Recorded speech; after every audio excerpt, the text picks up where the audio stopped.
السلام عليكم ورحمة الله وبركاته. حبيبنا أبطال تانية ثانوي 2026، أهلا بكم في أول محاضرة فعلية في منهج الكيمياء 2026. طبعا يا شباب المنهج زي ما انتم شفتوا يعتبر خليط من أولى ثانوي نظام قديم وتانية ثانوي نظام قديم. فأنا سامع طالب بيقول لي ده أنا كده مش هستفيد حاجة وأنا رايح تالتة ثانوي، فأنا هاخد المنهج ده للاطلاع فقط. لا، المنهج ده اقوى كورس ياسسك عشان تكون مرتاح في كيمياء ثالثه ثانوي. لو خدت الكورس ده او لو خدت الترم ده جد وذاكرت وفهمت المنهج بيقول ايه، ما حفظتش المنهج بيقول ايه، هتكون قوي جدا في كيمياء ثالثه ثانوي. ان شاء الله هنكون في ظهرك لحد نهايه الترم. احنا متواجدين معاكم بشكل مجاني على المنصه، رابط التسجيل هينزل لك في وصف المحاضره على اليوتيوب. طيب احنا عندنا في الترم ده كام باب؟ عندك 3 ابواب: الحساب الكيميائي، بنية الذرة، عندك الباب الثالث الجدول الدوري وتصنيف العناصر. طبعا في خلفية عن الباب ده وبنية الذرة من مناهج الاعدادي، بس احنا هندرسه بقى بشكل اوسع، بشكل كمان شيق ولذيذ وكويس جدا هيعرفك معلومات قيمة.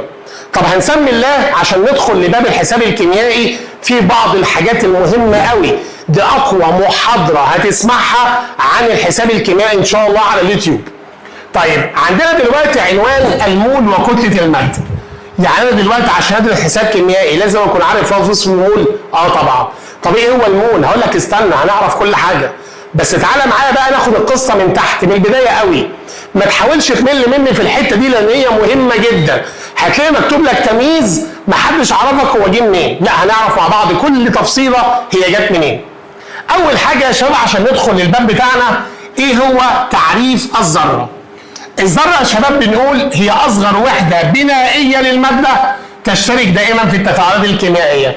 عشان ما اطولش عليك في الجزء ده، دايما يا جماعة الذرة المفردة تشترك في تفاعلات كيميائية، او الذرة لا توجد بصورة منفردة. بس الكلام ده بالنسبة للعناصر النشطة، لكن لو عندي عنصر خامل جزيئات بتتكون من ذرة واحدة بتوجد منفردة، مفيش تفاعلات في الظروف العادية، لكن ما بتكلمش على ظروف تانية.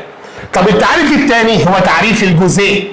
الجزيء هو اصغر جزء من المادة يمكن ان يوجد في حالة انفراد تتضح فيه خواص اي مادة.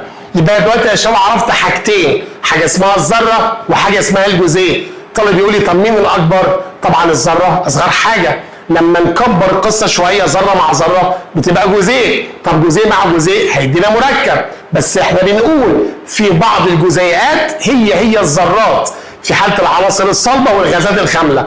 هنعرف كل حاجة في وقتها. قبل ما نخش يا شباب على اي حاجة جوه الباب ده، تعال ناخد مثال بسيط وهيفهمنا وحدات القياس دي جت منين. اول حاجة يا شباب هنحاول نرسم كده بشكل كروكي. عندي هنا شخص وعندي هنا شخص تاني وعند شخص تالت وعندي شخص رابع. هنسمي ده ألف، هنسمي ده هنسمي ده جيم، هنسمي ده د. لو انا دلوقتي يا شباب بعمل مقارنة بين الاربع اشخاص دول هعملها ازاي؟ مثلا من حيث الطول، هتقول لي الشخص رقم ب اطول من الشخص رقم الف تقريبا مرة ونص. هتقول لي مثلا الشخص رقم ج اطول من الشخص رقم الف تقريبا مثلا مرتين. الشخص د اطول من الف تقريبا 3 مرات. والله كلامك كويس، بس هو اساسا الف ده طوله كام؟ هتقول انا ما اعرفش، انا عمال اقارن ناس منسوبة لواحد تاني. يعني ايه الكلام ده؟ يعني هتقول لي ان الشخص ده اطول من الشخص الف، وبرضه يا جماعه عندك الشخص ج اطول من الشخص الف، والشخص د اطول من الشخص الف، بس هم كلهم اكبر منه بس بنسب مختلفه. شوف انا بقول ايه؟ بنسب مختلفه. معنى كده ان ده مقارنه بالف هو اطول منه. طب الف اساسا طوله كام؟ هتقول لي والله ما اعرفش، انا بقارن لك واحد منسوب لواحد تاني بنسيبه ليه. انا بقول فلان اطول من فلان. يعني ايه الكلام ده؟ يعني الوحدة اللي انا بستخدمها دلوقتي يا استاذ اسمها وحدة نسبية. يعني ايه وحدة نسبية؟ يعني ملهاش عندي وحدة قياس في وحدات الوزن، لا جرام ولا كيلو جرام ولا طن ولا الكلام ده خالص. انا بوزن حاجه او بقارن حاجه منسوبه لحاجه ثانيه. طيب تمام، معنى كده ان احنا هنتعامل في الباب ده بوحده اسمها الوحده النسبيه. يعني ايه يا عم وحده نسبيه؟ يعني بقارن حاجه منسوبه لحاجه ثانيه. طب كلام زي الفل. طب احنا هنطبق الكلام ده ازاي برضو على المنهج بتاعي؟ تعالى عشان الحته دي حلوه قوي. لو انا دلوقتي يا شباب بقارن مثلا عنصرين ببعض اللي هم مين ومين، تعالى نقارن الهيدروجين بالاكسجين. الهيدروجين H11، الاكسجين O816. هو مين الارقام اللي تحت ومين الارقام اللي فوق؟ واحد اللي تحت ده يا جماعه عدد ذري، اللي فوق ده عدد كتلي. طيب هنا ال8 ده برضه عدد ذري، اللي فوق ده عدد كتلي. انا في الباب ده هشتغل بالعدد الذري ولا بالعدد الكتلي؟ في الباب ده يا شباب انا ماليش علاقه بالعدد الذري، انا كل شغلي بالعدد الكتلي. خلاص تمام، يبقى احنا هنلغي عندنا العدد الذري ده خالص، مش هنشتغل بيه. طب تمام، هنقارن دلوقتي بين حاجتين بس، ان الاو ب16 والاتش بواحد. طيب ده عدد كتلي، يبقى انا كلامي على ايه يا شباب؟ على النواه. نواه الهيدروجين جواها جسيم واحد اللي هو بروتون، يبقى وزنها كام يا جماعه؟ واحد. طب الاكسجين جواه كام جسيم في النواه؟ 16. يبقى الوزن كام يا شباب؟ 16. بس 16 ايه؟ قال لك 16 مره قدر الهيدروجين. يعني ايه برضه؟ يعني يا جماعه الاكسجين قدر الهيدروجين يعني قده كم مره يا استاذ؟ قال لك بمقدار 16 مره. طب تعال نكبر الموضوع شويه. لو عندي مثلا عنصر زي النيتروجين N، عندي هنا 7 وعندي هنا 14، برضه السبعه عدد ذري، ما تدخلوش معانا في الحوار. انا شغلي بمين؟ بال14 اللي هو العدد مين؟ الكتلي، اللي هو متمركز داخل مين؟ النواه. يبقى نواه النيتروجين جواه كام جسيم يا جماعه؟ 14. طب والهيدروجين جواه كام؟ 1. يبقى مين اكبر؟ النيتروجين اكبر من مين؟ من الهيدروجين. بمقدار كم مره؟ 14 مره. يبقى العلماء في البدايه كانوا بيوزنوا العناصر منسوبه لعنصر مين؟ العلماء كانوا بيوزنوا العناصر منسوبه لعنصر الهيدروجين. يبقى كانت مين الوحده النسبيه لباقي العناصر؟ هو الهيدروجين. طب اشمعنى؟ عشان هو اصغر عنصر في الجدول الدوري، وعشان كده ده كان من ضمن الاسباب اللي خلوهم يحطوه كبدايه الجدول الدوري، ان بقيه العناصر كل كتلهم الذريه مقاسه بالنسبه لعنصر الهيدروجين. يبقى انا عندي دلوقتي وحده في الكيمياء اسمها الوحده النسبيه. يعني ايه وحده نسبيه؟ يعني حاجه منسوبه لحاجه ثانيه. يعني ايه برضه؟ نتكلم كمثال او حاجه بسيطه قوي من الحياه العامه.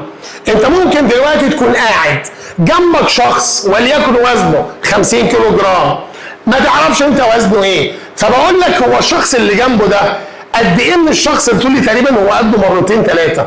طب هو الشخص الصغير ده كتلته كام؟ قلت له ما اعرفش، هو بالويم كده هو تقريبا قده مرتين 3. يبقى انت وزنت واحد منسوب لواحد تاني. يبقى انا عندي في الكيمياء يا شباب حاجه اسمها الوحده النسبيه اللي احنا بنسميها اتوميك ماس يونت، بالعربي بنقول عليها وحده الكتل الذريه. وحده، هي مين الوحده دي يا جماعه؟ هي عنصر الهيدروجين اللي الكتله بتاعته بكام يا شباب؟ بتساوي 1. تعالى بقى كده ولخص معايا الحوار بشكل حلو. يبقى انا دلوقتي يا شباب عشان اتعامل مع الجزيئات او اتعامل مع الذرات التي لا ترى بالعين المجرده، انا هوزنها على الميزان. قال لك لا، في البدايه احنا بنستخدم حاجه اسمها الوحده النسبيه، اتوميك ماس يونت، AMU، وحده كتل ذريه. كنا بنقول عليها بالعربي في المناهج القديمه واو كاف زال، وحده كتل ايه يا شباب؟ ذريه.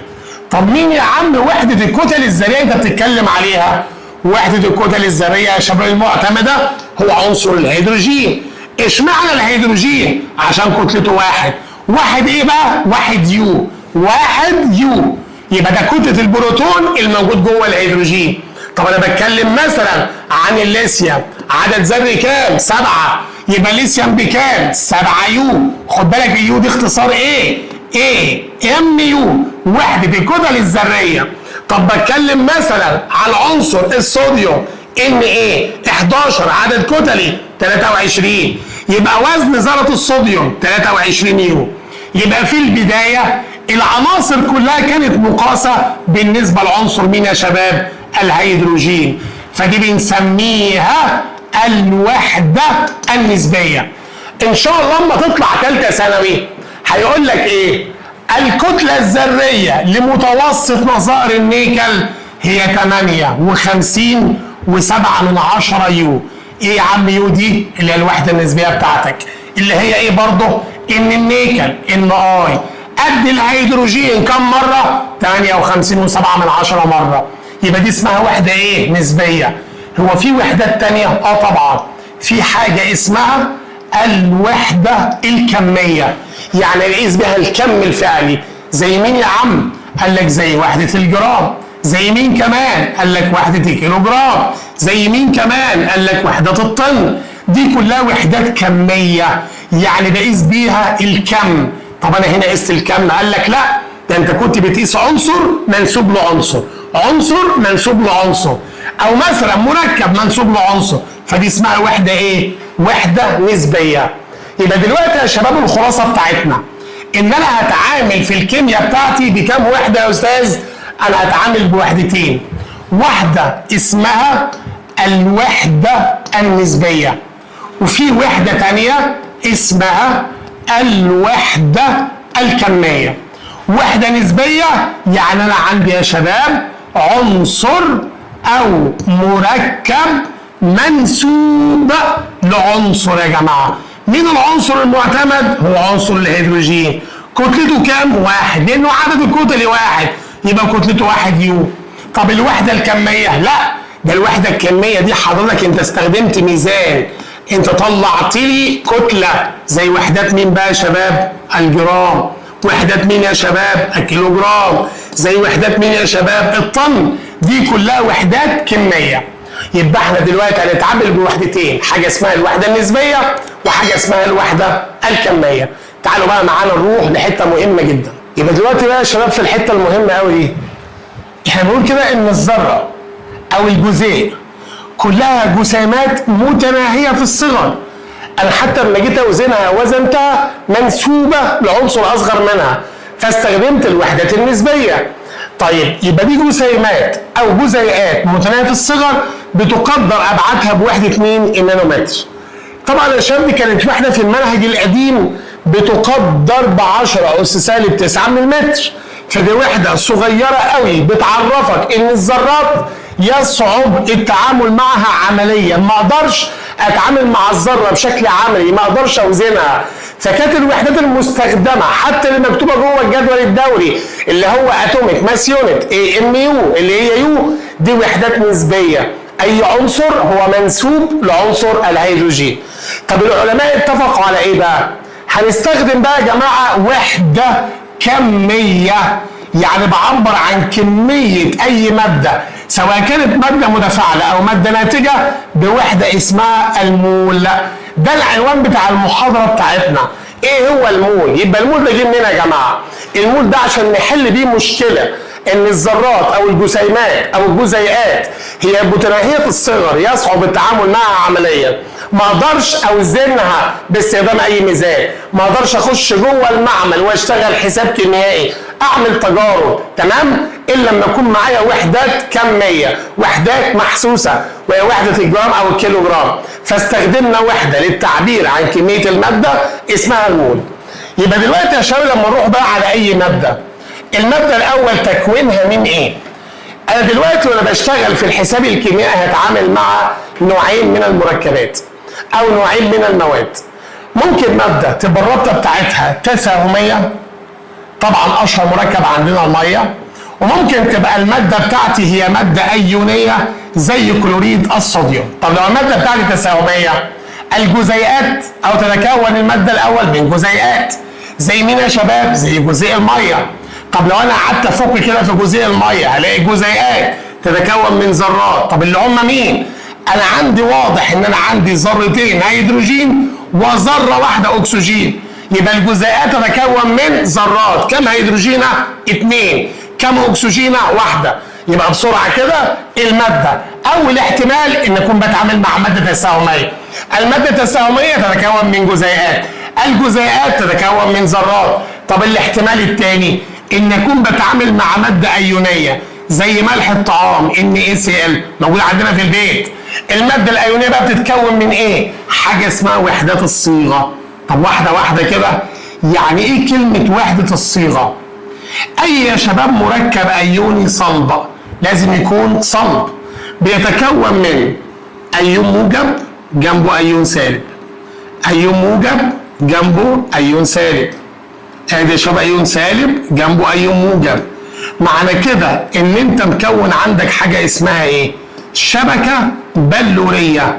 يبقى اي مركب صلب له شبكه بلوريه، كل ايون موجب وسالب مع بعض دول كده بسميهم ايه؟ وحده الصيغه. يبقى ايه بقى مكونات وحده الصيغه؟ ايونات، سواء كانت ايونات موجبه او سواء كانت ايونات انا اسف سالبه، سواء كانت موجبه او يا شباب او سالبه. يبقى انا عندي دلوقتي المواد نوعين، يا اما هتعامل مع ماده تساهميه او هتعامل مع ماده ايونيه. التساهميه تتكون من جزيئات، الجزيئات لو حبيت افكها هلاقي نفسي رايح على ذرات. طب المواد الايونيه لا، دي تتكون من وحدات الصيغه، كل وحده صيغه عباره عن ايونين موجب وسالب مرتبطين مع بعض في تجاذب كهربي بين فلز ولا فلز. غالبا مش كل الربط الايونيه يا شباب بين فلزات ولا فلزات، هي غالبا بين الفلز ولا فلز.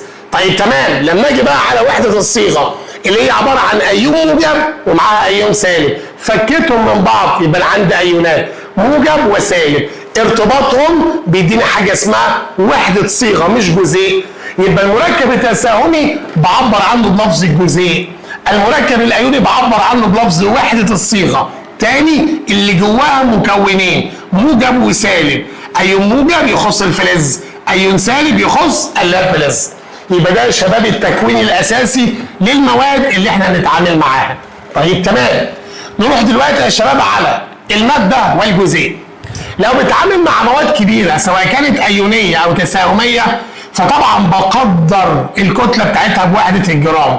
طب لو بتعامل بقى مع جزيئات او وحدات صيغه او ذرات او ايونات لا ترى بالعين المجرده، فانا بشتغل بوحده الكتل الذريه اللي هي ايه؟ MU، اللي هي اختصار ليو، اللي هي اساسا بتعبر عن عنصر الهيدروجين اللي كتلته 1 يو ومقاسم بالنسبه ليه باقي عناصر الجدول الدوري. يعني الاسم زي ما قلنا من شويه 7 يو، الاكسجين 8 يو. ايه معنى يا جماعه ترجمه يو؟ ادق حاجه وابسط حاجه ممكن اوصلها لك ان الاكسجين اللي عدد الكتل 8 قد الهيدروجين كم مره؟ 8 مرات. يبقى دي كانت وحده ايه يا جماعه؟ وحده نسبيه، حاجه منسوبه لحاجه. جه الدور بقى ان احنا نشيل الوحده النسبيه ونخليها وحده كميه، يعني بقيس بيها الكميات. عشان كده لجأ العلماء الى استخدام لفظ كلمه المول. يبقى المول هو وحده قياس كميه اي ماده في النظام العالمي. طب تمام، نروح على الجزئيه اللي بعد كده. طب انا دلوقتي عندي ذره زي الاكسجين هعبر عنها بايه؟ كتله ذريه. طب عندي جزيء الاكسجين O2 هعبر عنه بايه؟ كتله جزيئيه. ما تقوليش بقى كتله ذريه جراميه، انت دخلت كده في سكه ثانيه. بنتكلم دلوقتي في اللفظ ده بس، الكتله الذريه، الكتله الجزيئيه. لو بتعامل مع كتله ذريه بس يا شباب يبقى بقول هي كتله ذره واحده وهي صغيره جدا. طب وحده القياس ايه يا جماعه؟ وحده الكتل الذريه اللي هي يو.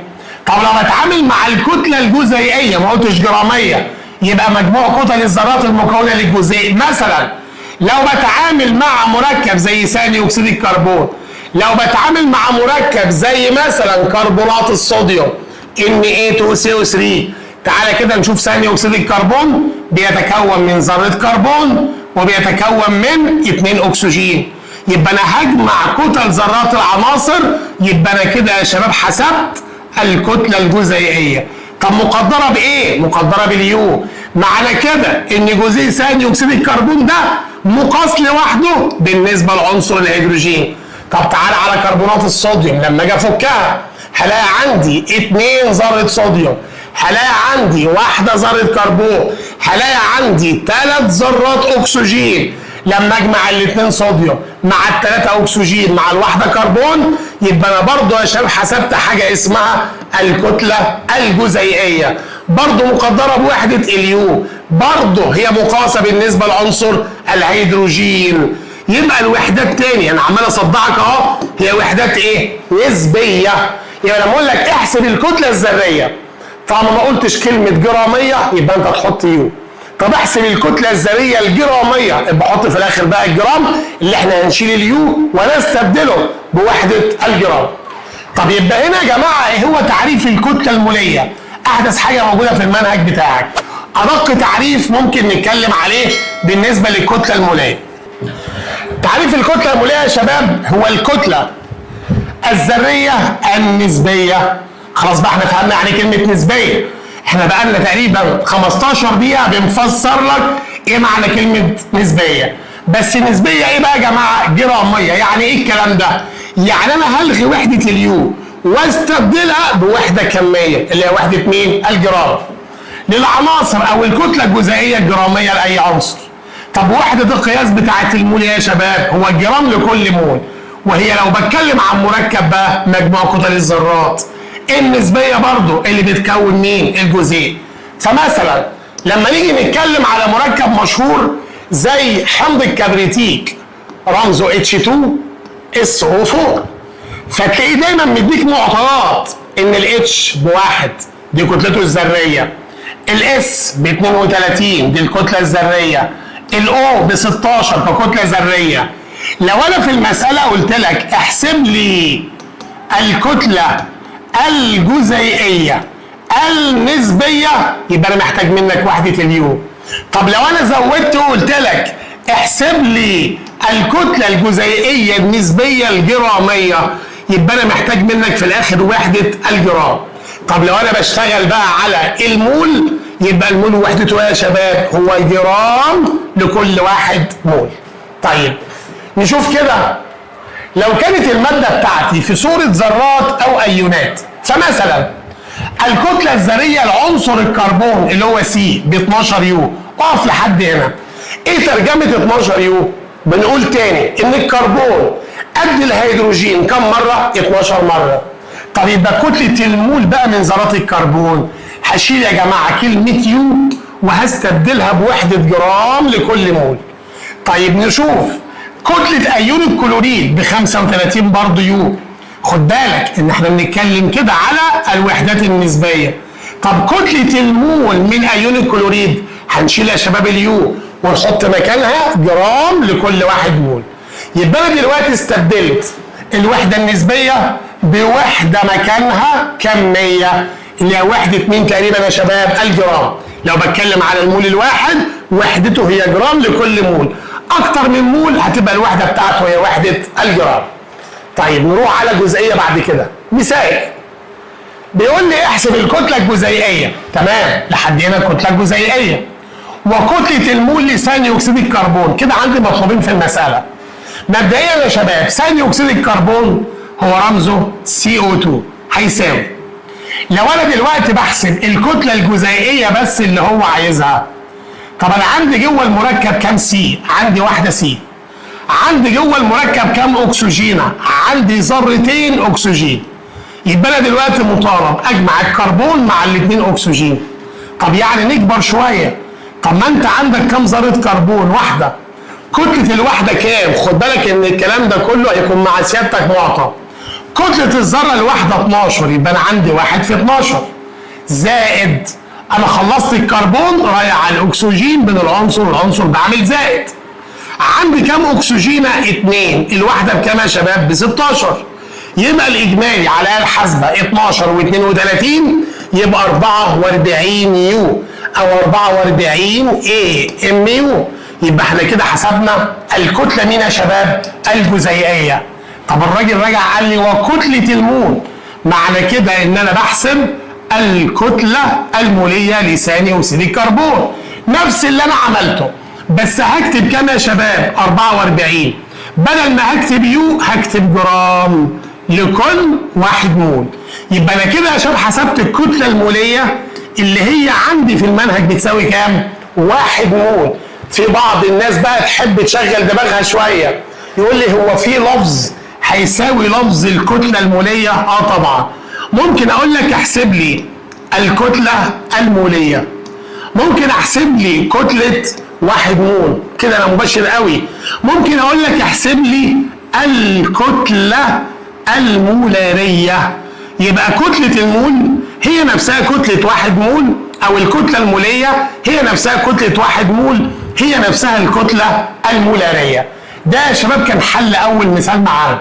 تعالى في المثال رقم 2. في المثال رقم 2 يا شباب بيقول لي احسب برضه كتلة وحدة الصيغة. يبقى انا هنا بتعامل مع مركب يا شباب، بتعامل مع مركب ايوني. بيقول لي احسب كتلة وحدة الصيغة، تمام، واحسب كتلة المول لكلوريد الكالسيوم. هو رمز كلوريد الكالسيوم يا شباب، كلوريد الكالسيوم ده مركب ايوني CaCl2. طب انا عايز احسب مين الاول؟ انا محتاج احسب الكتله الجزيئيه. طيب انا عندي كام كالسيوم؟ واحده. الواحده كتلتها كام؟ ارجع للمعطى ب 40، يبقى عندي هنا 1 في 40 زائد. ليه عملت زائد؟ انا خلصت الكالسيوم رايح على الكلور. طب انت عندك كام كلور؟ 2. الواحده كتله بكام؟ ب 35 ونص، يبقى 2 في 35 ونص ب 71. وعندي 1 في 40 ب 40، يبقى الاجمالي كام يا شباب؟ 111 يو او 111 AMU. دي يا جماعه تمثل الكتله بتاعت وحده الصيغه اللي هي برضه الوحده النسبيه بتاعتنا. طيب لو قال لي احسب كتله المول، يبقى هو محتاج مني مين دلوقتي؟ الكتله الموليه. كل اللي هعمله هجيب نفس الرقم بتاعي 111، هلغي حته يو واحط مكانها جرام لكل مول. من هنا يا شباب اتعامل العلماء جوه المعمل بوحده اسمها المول. طب مين تاني يا شباب المول؟ هي وحده قياس كميه الماده في النظام العالمي بتاعنا. طب هي كميه الماده بتعبر عن الكتل بس؟ لا، قلنا يا جماعه بتعبر عن الكتل. ممكن اعبر عن كميه الماده بالحجم، ممكن اعبر عنها بعدد الجزيئات او عدد الجسيمات اللي هناخده بعد كده يسمى عدد افوجادرو. وده يا جماعه من المسائل ومن الدروس المهمه جدا اللي بتعتمد عليها في فنيات كويسه قوي في الحل بتاع الكيمياء. نروح عشان بعد كده على سؤال نظري. علل ليه بتختلف كتله المول من ماده الى ماده اخرى؟ يا جماعه هو انا دلوقتي لو بتعامل مع مركب زي الميه، هتقول لي الميه هي H2O. لو انا بدي لك معطيات بقول لك الاتش كتله ذريه ب1، الاكسجين كتله ذريه ب16، هتقول لي بسيطه بقى، الموضوع بسيط اهو، 2 في 1 يبقى 2، رايح على عنصر جديد بيساوي كام؟ 16، يبقى الكتله بتاعت الميه بكام؟ 18. انا عايز كتله المول، يبقى 18 جرام لكل مول. طب لو بتعامل مع مركب تاني مشهور بالنسبه لنا زي ثاني اكسيد الكربون، انا هدي لك معطيات ان السي هتساوي 12 وان الاو هتساوي 16. خد بالك من كتر الحل انت نفسك هتحفظ الكتل الذريه، بس هي مش عليك حفظ. انا عندي كام كربون؟ واحده بكام؟ ب 12. عندي كام اكسجين؟ 2 في 16 ب 32، يبقى الاجمالي كام؟ 44. انا بحسب كتله موليه، يبقى التمييز جرام لكل 1 مول. هفكرك انا بحسب كتله موليه، امال لو انا بحسب بقى كتله جزيئيه نسبيه يبقى الوحده بتاعتها يو او AMU. طب لو ركزنا بقى عشان نرجع للسؤال، هي الميه يا جماعه كتله موليه بكام؟ 18. ثاني اكسيد الكربون ب 44، هو بيساووا بعض؟ طبعا لا. طب هم يا جماعه بقى ليه اختلفوا؟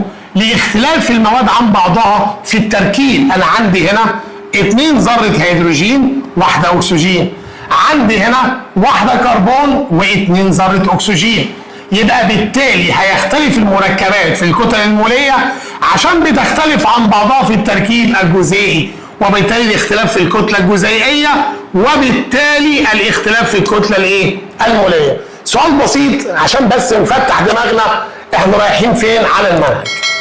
في بقى بعض الملاحظات المهمه هتفيدنا جدا في المسائل. هنروح بقى لبعض الملاحظات المهمه.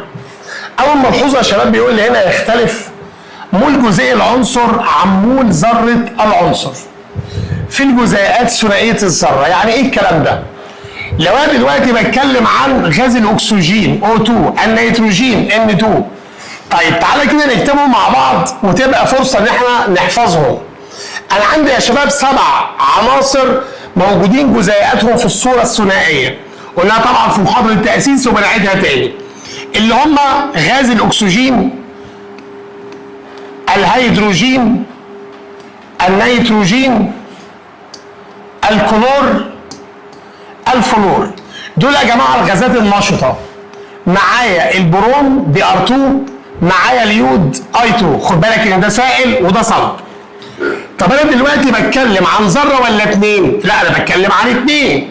يبقى انت هنا بتتكلم عن جزيء عنصر. طب لما اجي احسب الكتله الجزيئيه بتاعته، ده انا هجمع O مع O. طب بالمثل هنا هجمع H مع H. طب لو انا بتكلم هنا بقى عن الذره او بتكلم عن الكتله الذريه، ده انا بتكلم عن O واحده بس، بتكلم عن هيدروجين واحده بس.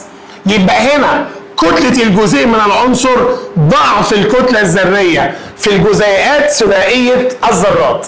طيب نرجع بقى للملحوظات بتاعتنا.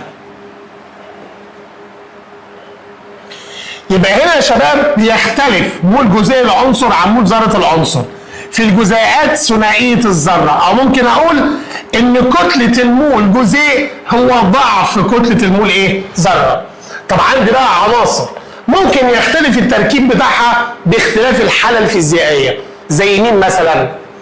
لما اجي اتكلم عن عنصر مشهور قوي هو عنصر الفوسفور. طب هو في الحاله الصلبه الجزيء من كام ذره؟ من ذره واحده. طب الكتله الموليه هيدي لك معطى ان كل بي ب 31، يبقى الكتله الموليه الذريه للفوسفور في الحاله الصلبه ب 31 جرام لكل مول. طب بالمثل عندي الكبريت رمزه اس. طيب الاس معطى بكام يا شباب؟ ب 32. طب في الحاله الصلبه الكتله الموليه لعنصر الكبريت ب 32 جرام لكل 1 مول. طب احنا اتكلمنا عن العنصرين دول وهما في الحاله الايه؟ الصلبه. امال لو بتكلم عليهم بقى في الحاله البخاريه، هلاقي ان الفوسفور بدل ما هو بيتكون من ذره واحده بيتكون من 4 ذرات. يبقى صيغته الجديده ايه او رمزه الجديد ايه؟ B4. الكبريت من 8 ذرات رمزه S8.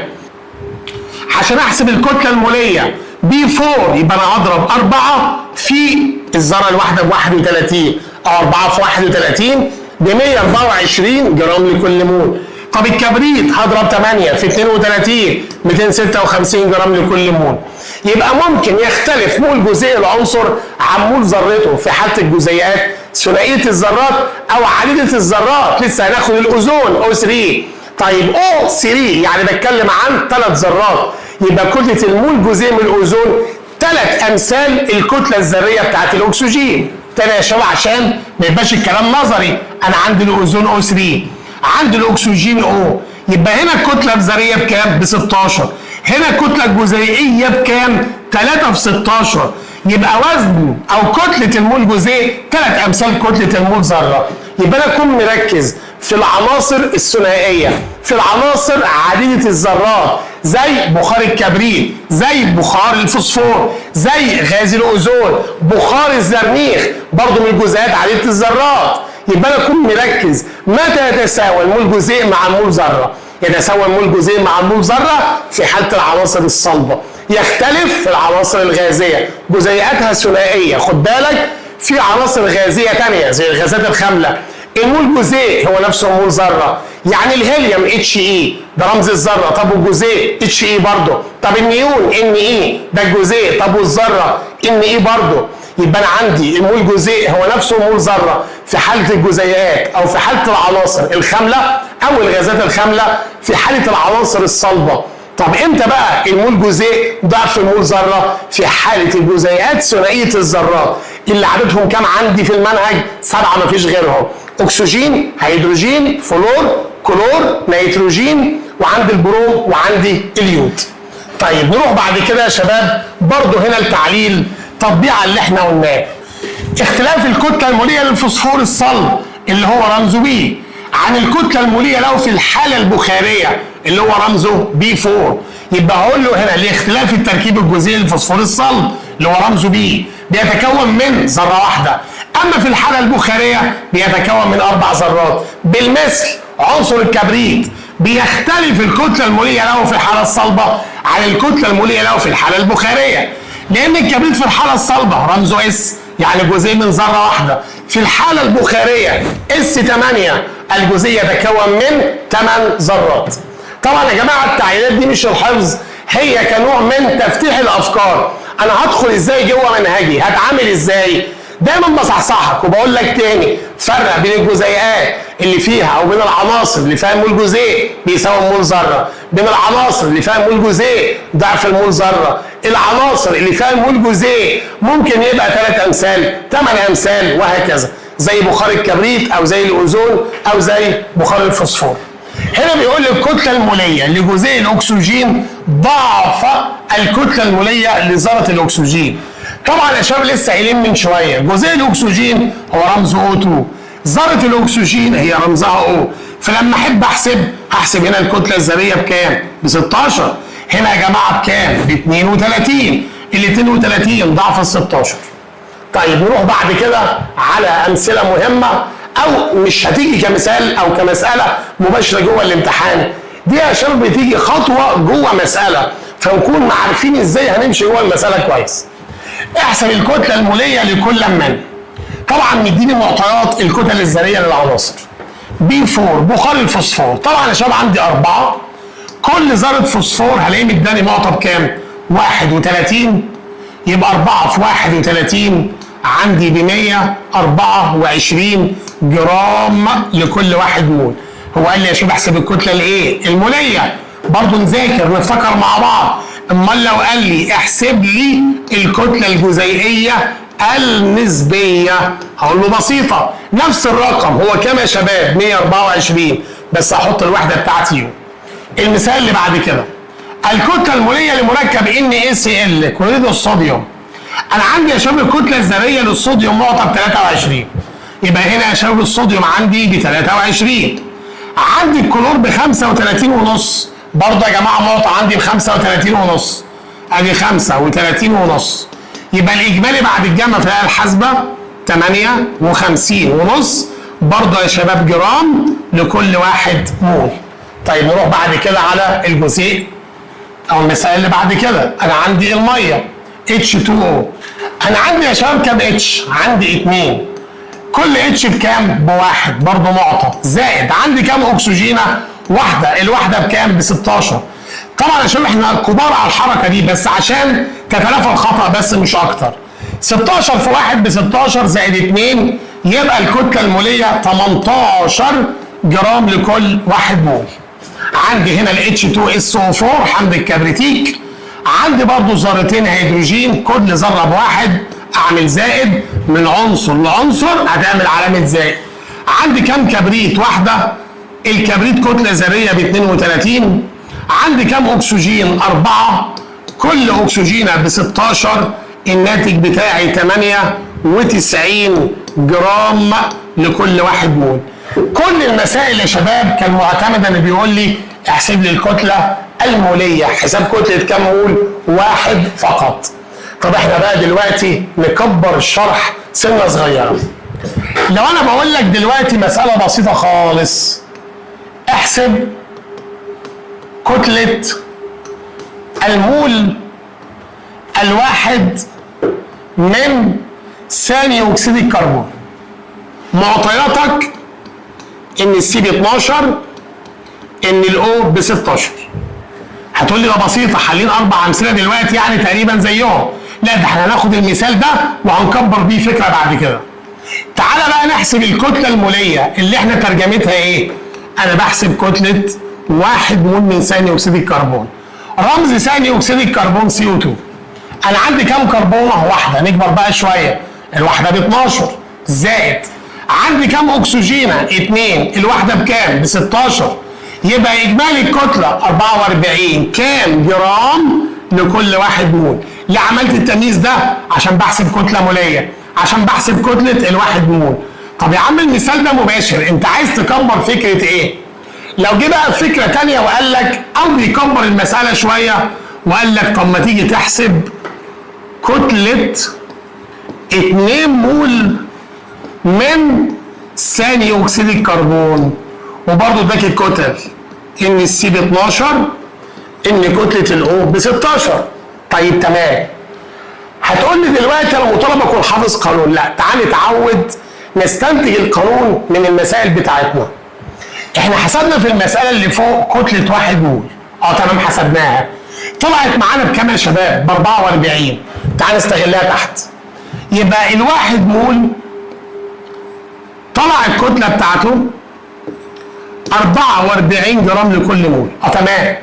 طب انت معاك في المساله الثانيه كام مول؟ انا معايا 2 مول. يا ترى الكتله بتاعتهم كام جرام؟ ما ينفعش بقول جرام لكل مول، طالما زدنا على 1 مول التمييز جرام بس. خد بالك دي طريقه حل هنمشي بيها، طريقه المقص، وتحل معاك اي مساله في الكيمياء. تعالى بقى نكمل حل المساله. يبقى تاني يا شباب، الواحد مول كتلته كام؟ 44. طب تمام، ده بالنسبه لي معطى انا حسبتها. طب الاتنين مول كتلتهم كام؟ طرفين في وسطين، معلوم في معلوم على المجهول. يعني اكس هتساوي 2 في 44 على 1، يعني 88 جرام. كده حلينا المساله بتاعتنا. هتقول لي والله انا مش متاكد اذا كان حل صح ولا غلط. ناخد بالك هنروح على طريقه ثانيه. هقول لك لو استخدمت طريقه المقص ازاي تطلع من الامتحان وانت متاكد مليون في المية ان انت حلك مظبوط. تعالى كده نشوف النسب اللي احنا اشتغلنا بيها. الواحد مول ب 44، فالاتنين مول طلعوا معانا بكام؟ طلعوا معانا ب 88. طيب تمام. اقسم اللي تحت على اللي فوق او العكس، بس زي ما هتعمل في الطرف ده اعمل في الطرف ده. 2 على 1 فيها الاثنين، 88 على 44 فيها الاثنين. كده مسألة صح 100%. طب انا يا عم مش محتاج منك طريقة المقص، مش عايزها. اديني قانون، انا بحب امشي كده على قضيب زي السكة الحديد. خلاص مفيش مشكلة. بالعقل كده، هو الواحد مول كتلته كام؟ 44. يبقى الاثنين مول كتلتهم كام؟ هتقول لي يبقى 2 في 44. اقول لك بسيطة. يبقى لما تحب تحسب كتلة المادة مقدرة بوحدة الجرام، هتقوم جايب عدد المولات اللي هو كام؟ يعني 2 مول، وتضربه عندك في الكتلة المولية. يبقى انا يا شباب دلوقتي عندي اول قانون في منهجي، كتلة المادة بالجرام بتساوي عدد المولات اللي هي 2 في الكتلة المولية اللي هي 44. يبقى ده القانون الاول اللي هنستخدمه. يبقى 2 في 44 يبقى طلعت الناتج ب 88. وممكن استنتجه من المقص. انت هنا كنت بتحسب كتلة المادة، الاثنين بتعبر عن مين؟ بتعبر عن عدد المولات. ال 44 بتعبر عن مين؟ عن الكتلة المولية. طبعا دايما الواحد مول هنا مقدار ثابت، يبقى اشيله من المقام بتاعي. يبقى دايما القانون بتاعي عدد المولات في الكتلة المولية. في طلبة تقول لي انا بحب دايما اعمل رسمة بتاعة الابتدائي او بتاعة الاعدادي. مش هتفرق.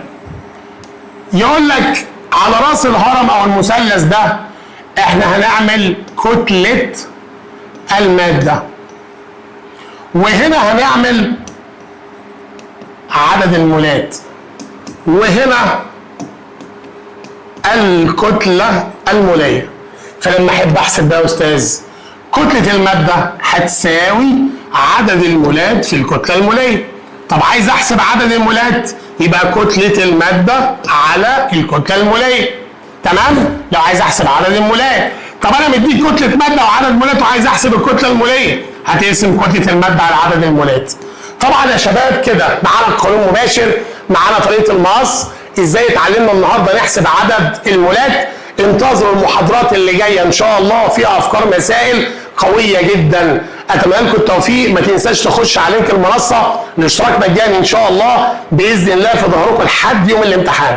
السلام عليكم ورحمه الله وبركاته.